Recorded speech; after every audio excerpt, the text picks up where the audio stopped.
This is a disclaimer, an invitation to listen beyond the words. Dear listeners, as you step into this tale, remember, words like stars shine in their own way. A name may sound different, a rhythm may shift, but these are not flaws, only the breath of a story made alive. Embrace the creases in the map, the quirks in the voice, the imperfect magic of storytelling. Listen with an open heart and the journey will remain unchanged. Subscribe for future content updates and new stories. Ingots of Gold. A short story of Miss Marple by Agatha Christie. I do not know that the story that I am going to tell you is a fair one, said Raymond West, because I can't give you the solution of it. Yet the facts were so interesting and so curious that I should like to propound it to you as a problem. And perhaps between us we may arrive at some logical conclusion. The date of these happenings was 2 years ago, when I went down to spend Whitsuntide with a man called John Newman in Cornwall. Cornwall, said Joyce Lempriere sharply. Yes. Why? Nothing. Only it's odd. My story is about a place in Cornwall too, a little fishing village called Rat Hole. Don't tell me yours is the same. No. My village is called Polperron. It is situated on the west coast of Cornwall, a very wild and rocky spot. I had been introduced a few weeks previously and had found him a most interesting companion. A man of intelligence and independent means, he was possessed of a romantic imagination. As a result of his latest hobby, he had taken the lease of Pole House. He was an authority on Elizabethan times, and he described to me in vivid and graphic language the rout of the Spanish Armada. So enthusiastic was he that one could almost imagine that he had been an eyewitness at the scene. Is there anything in reincarnation? I wonder, I very much wonder. You are so romantic, Raymond dear, said Miss Marple, looking benignantly at him. Romantic is the last thing that I am, said Raymond West, slightly annoyed. But this fellow Newman was chock full of it, and he interested me for that reason as a curious survival of the past. It appears that a certain ship belonging to the Armada, and known to contain a vast amount of treasure in the form of gold from the Spanish Main, was wrecked off the coast of Cornwall on the famous and treacherous Serpent Rocks. For some years, so Newman told me, attempts had been made to salve the ship and recover the treasure. I believe such stories are not uncommon, though the number of mythical treasure ships is largely in excess of the genuine ones. A company had been formed but had gone bankrupt, and Newman had been able to buy the rights of the thing, or whatever you call it, for a mere song. He waxed very enthusiastic about it all. According to him, it was merely a question of the latest scientific, up-to-date machinery. The gold was there, and he had no doubt whatever that it could be recovered. It occurred to me as I listened to him how often things happen that way. A rich man such as Newman succeeds almost without effort, and yet in all probability the actual value in money of his find would mean little to him. I must say that his ardor infected me. I saw galleons drifting up the coast, flying before the storm, beaten and broken on the black rocks. The mere word galleon has a romantic sound. The phrase Spanish gold thrills the schoolboy and the grown-up man also. Moreover, I was working at the time upon a novel, some scenes of which were laid in the 16th century, and I saw the prospect of getting valuable local color from my host. I set off that Friday morning from Paddington in high spirits and looking forward to my trip. The carriage was empty except for one man who sat facing me in the opposite corner. He was a tall, soldierly-looking man, and I could not rid myself of the impression that somewhere or other I had seen him before. I cudgeled my brains for some time in vain, but at last I had it. My traveling companion was Inspector Badgeworth, and I had run across him when I was doing a series of articles on the Everson disappearance case. I recalled myself to his notice, and we were soon chatting pleasantly enough. When I told him I was going to Polperron, he remarked that that was a rum coincidence, because he himself was also bound for that place. I did not like to seem inquisitive, so was careful not to ask him what took him there. Instead, I spoke of my own interest in the place and mentioned the wrecked Spanish galleon. To my surprise, the inspector seemed to know all about it. That will be the Juan Fernandez, he said. Your friend won't be the first who has sunk money trying to get money out of her. It is a romantic notion. And probably the whole story is a myth, I said. No ship was ever wrecked there at all. Oh, the ship was sunk there right enough, said the inspector, along with a good company of others. You would be surprised if you knew how many wrecks there are on that part of the coast. As a matter of fact, that is what takes me down there now. That is where the Otranto was wrecked 6 months ago. I remember reading about it, I said. No lives were lost, I think? No lives were lost, said the inspector, but something else was lost. It is not generally known, but the Otranto was carrying bullion. Yes, I said, much interested. Naturally, we have had divers at work on salvage operations, but the gold has gone, Mr. West. Gone, I said, staring at him. How can it have gone? That is the question, said the inspector. The rocks tore a gaping hole in her strong room. It was easy enough for the divers to get in that way, but they found the strong room empty. The question is, was the gold stolen before the wreck or afterwards? Was it ever in the strong room at all? It seems a curious case, I said. It is a very curious case when you consider what bullion is. Not a diamond necklace that you could put into your pocket. When you think how cumbersome it is and how bulky, well, the whole thing seems absolutely impossible.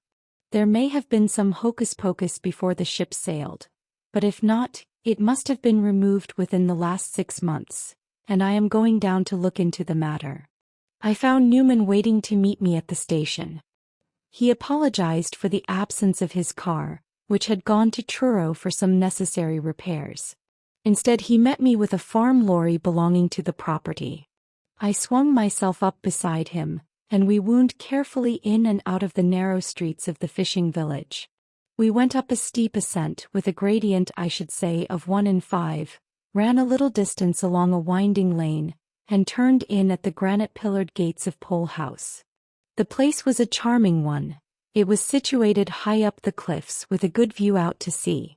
Part of it was some 300 or 400 years old, and a modern wing had been added. Behind it, farming land of about 7 or 8 acres ran inland.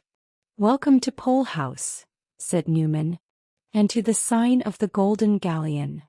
And he pointed to where, over the front door, hung a perfect reproduction of a Spanish galleon with all sails set.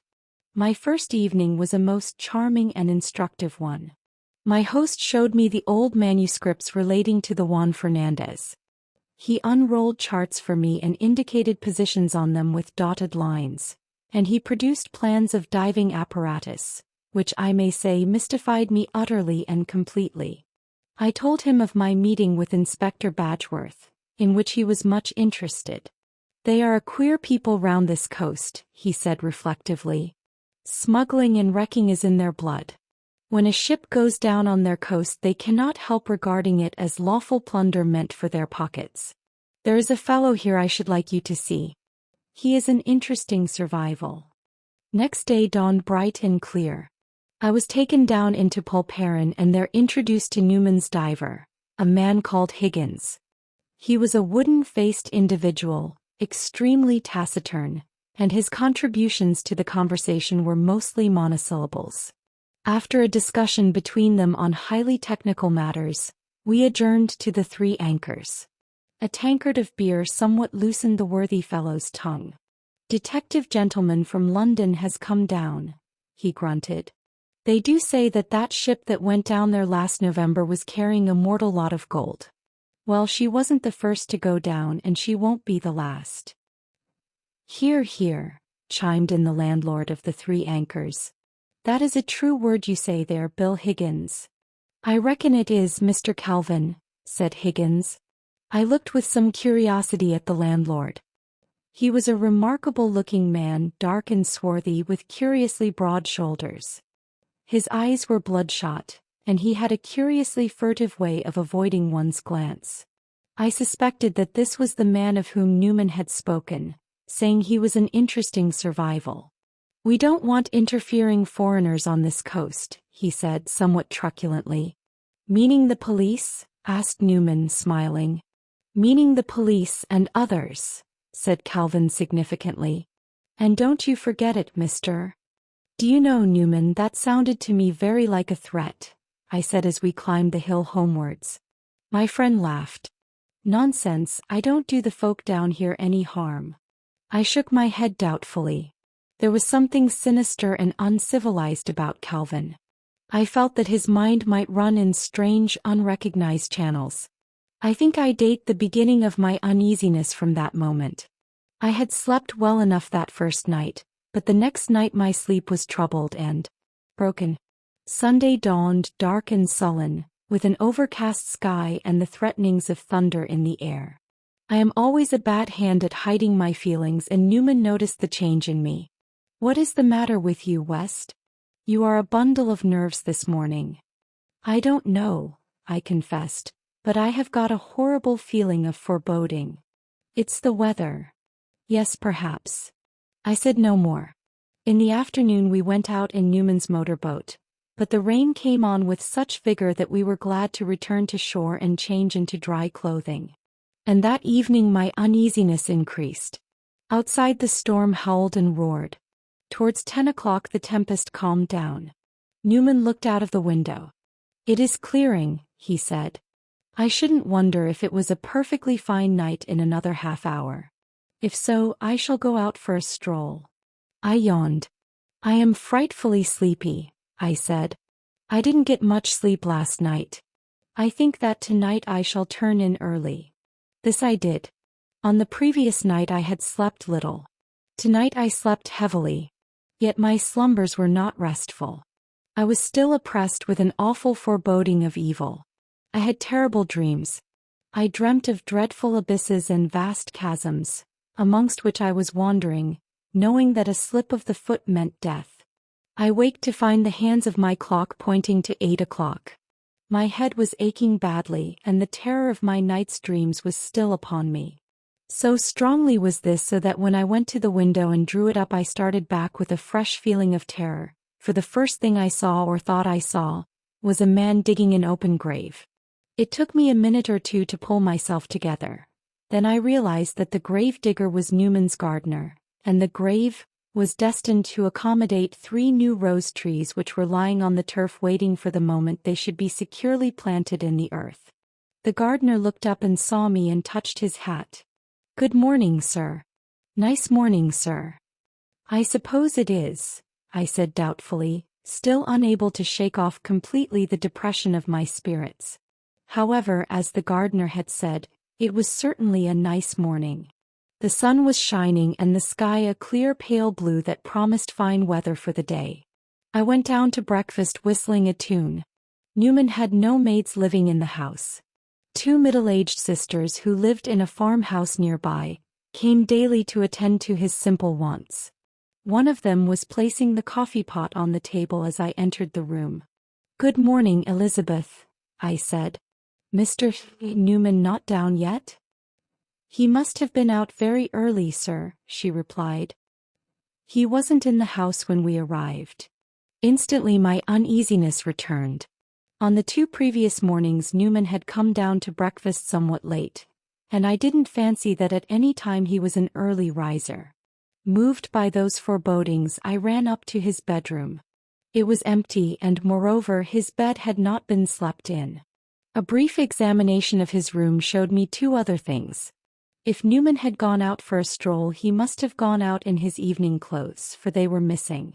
I was sure now that my premonition of evil was justified. Newman had gone as he had said he would do for an evening stroll. For some reason or other he had not returned. Why? Had he met with an accident? Fallen over the cliffs? A search must be made at once. In a few hours I had collected a large band of helpers, and together we hunted in every direction along the cliffs and on the rocks below. But there was no sign of Newman. In the end, in despair, I sought out Inspector Badgeworth. His face grew very grave. It looks to me as if there has been foul play, he said. There are some not over-scrupulous customers in these parts. Have you seen Calvin, the landlord of the 3 Anchors? I said that I had seen him. Did you know he did a turn in jail 4 years ago? Assault and battery. It doesn't surprise me, I said. The general opinion in this place seems to be that your friend is a bit too fond of nosing his way into things that do not concern him. I hope he has come to no serious harm. The search was continued with redoubled vigor. It was not until late that afternoon that our efforts were rewarded. We discovered Newman in a deep ditch in a corner of his own property. His hands and feet were securely fastened with rope, and a handkerchief had been thrust into his mouth and secured there so as to prevent him crying out. He was terribly exhausted and in great pain, but after some frictioning of his wrists and ankles and a long draught from a whiskey flask, he was able to give his account of what had occurred. The weather having cleared, he had gone out for a stroll about 11 o'clock. His way had taken him some distance along the cliffs to a spot commonly known as Smuggler's Cove, owing to the large number of caves to be found there.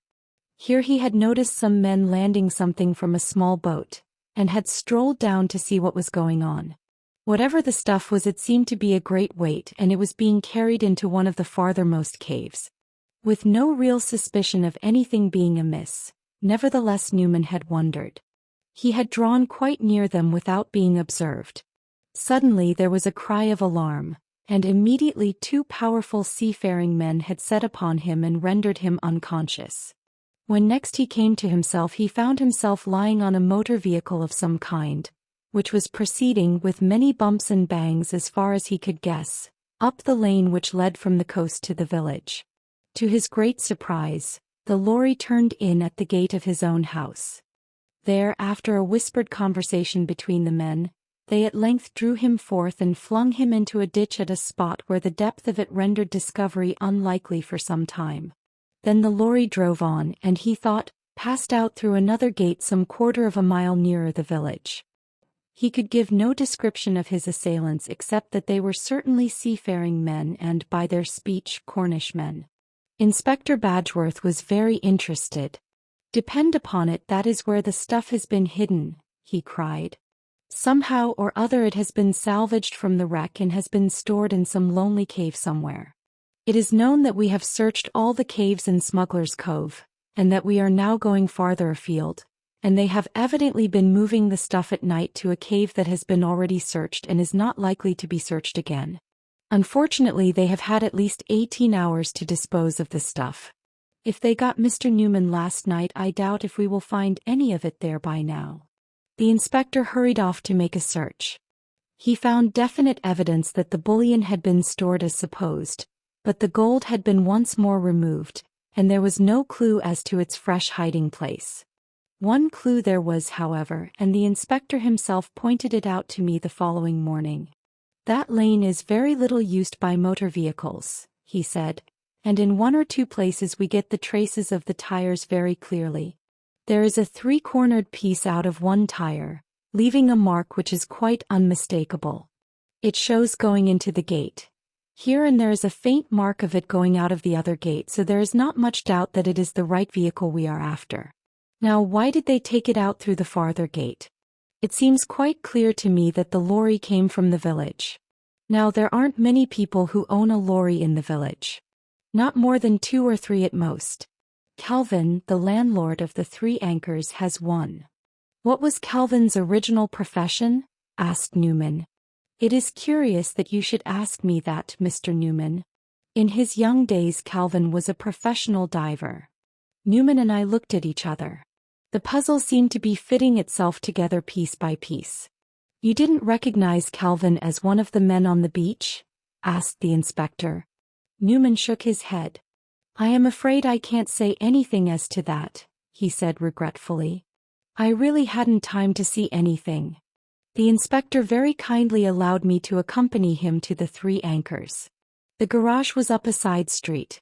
The big doors were closed, but by going up a little alley at the side we found a small door that led into it, and the door was open. A very brief examination of the tires sufficed for the inspector. "We have got him, by Jove!" he exclaimed. "Here is the mark as large as life on the rear left wheel. Now, Mr. Calvin, I don't think you will be clever enough to wriggle out of this." Raymond West came to a halt. "Well," said Joyce, So far I don't see anything to make a problem about, unless they never found the gold. They never found the gold certainly, said Raymond. And they never got Calvin either. I expect he was too clever for them, but I don't quite see how he worked it. He was duly arrested on the evidence of the tire mark. But an extraordinary hitch arose. Just opposite the big doors of the garage was a cottage rented for the summer by a lady artist. Oh, these lady artists, said Joyce, laughing. As you say, oh, these lady artists. This particular one had been ill for some weeks, and in consequence had 2 hospital nurses attending her. The nurse who was on night duty had pulled her armchair up to the window where the blind was up. She declared that the motor lorry could not have left the garage opposite without her seeing it, and she swore that in actual fact it never left the garage that night. I don't think that is much of a problem, said Joyce. The nurse went to sleep, of course. They always do. That has, been known to happen, said Mr. Petherick judiciously, but it seems to me that we are accepting facts without sufficient examination. Before accepting the testimony of the hospital nurse, we should inquire very closely into her bona fides. The alibi coming with such suspicious promptness is inclined to raise doubts in one's mind. There is also the lady artist's testimony, said Raymond. She declared that she was in pain and awake most of the night, and that she would certainly have heard the lorry, it being an unusual noise, and the night being very quiet after the storm. Said the clergyman, that is certainly an additional fact. Had Calvin himself any alibi? He declared that he was at home and in bed from 10 o'clock onwards, but he could produce no witnesses in support of that statement. The nurse went to sleep, said Joyce, and so did the patient. Ill people always think they have never slept a wink all night. Raymond West looked inquiringly at Dr. Pender. Do you know, I feel very sorry for that man Calvin. It seems to me very much a case of, give a dog a bad name. Calvin had been in prison. Apart from the tire mark, which certainly seems too remarkable to be coincidence, there doesn't seem to be much against him except his unfortunate record. You Sir Henry? Sir Henry shook his head. As it happens, he said smiling, I know something about this case. So clearly I mustn't speak. Well, go on, Aunt Jane, haven't you got anything to say? In a minute, dear, said Miss Marple. I am afraid I have counted wrong. 2 pearl, 3 plain, slip 1, 2 pearl. Yes, that's right. What did you say, dear? What is your opinion? You wouldn't like my opinion, dear. Young people never do, I notice. It is better to say nothing. Nonsense, Aunt Jane, out with it. Well, dear Raymond, said Miss Marple, laying down her knitting and looking across at her nephew. I do think you should be more careful how you choose your friends. You are so credulous, dear, so easily gulled. I suppose it is being a writer and having so much imagination. All that story about a Spanish galleon. If you were older and had more experience of life, you would have been on your guard at once. A man you had known only a few weeks, too. Sir Henry suddenly gave vent to a great roar of laughter and slapped his knee. Got you this time, Raymond, he said. Miss Marple, you are wonderful. Your friend Newman, my boy, has another name, several other names in fact. At the present moment he is not in Cornwall but in Devonshire, Dartmoor to be exact, a convict in Princetown prison. We didn't catch him over the stolen bullion business, but over the rifling of the strong room of one of the London banks. Then we looked up his past record and we found a good portion of the gold stolen buried in the garden at Pole House. It was rather a neat idea. All along that Cornish coast there are stories of wrecked galleons full of gold. It accounted for the diver and it would account later for the gold. But a scapegoat was needed and Calvin was ideal for the purpose. Newman played his little comedy very well, and our friend Raymond, with his celebrity as a writer, made an unimpeachable witness. But the tire mark, objected Joyce. Oh, I saw that at once, dear, although I know nothing about motors, said Miss Marple. People change a wheel, you know. I have often seen them doing it, And of course they could take a wheel off Calvin's lorry and take it out through the small door into the alley and put it onto Mr. Newman's lorry and take the lorry out of one gate down to the beach, fill it up with the gold and bring it up through the other gate. And then they must have taken the wheel back and put it back on Mr. Calvin's lorry while, I suppose, someone else was tying up Mr. Newman in a ditch. Very uncomfortable for him and probably longer before he was found than he expected. I suppose the man who called himself the gardener attended to that side of the business. Why do you say, called himself the gardener, Aunt Jane? Asked Raymond curiously. Well, he can't have been a real gardener, can he? Said Miss Marple. Gardeners don't work on Whit Monday. Everybody knows that. She smiled and folded up her knitting. It was really that little fact that put me on the right scent, she said. She looked across at Raymond. When you are a householder, dear, and have a garden of your own, you will know these little things. Dear listener, we close the pages on another tale, a journey through words, imagination, and emotion. Here at the Falls Audiobook, where stories flow like a river's current, carrying you to distant worlds and uncharted depths, we thank you for joining us. As always, we invite you to linger a little longer. Subscribe to our channel to discover more stories waiting to be heard, each a cascade of voices, ideas, and artistry. And remember, every great story begins with a single word. Perhaps the next one will begin with you.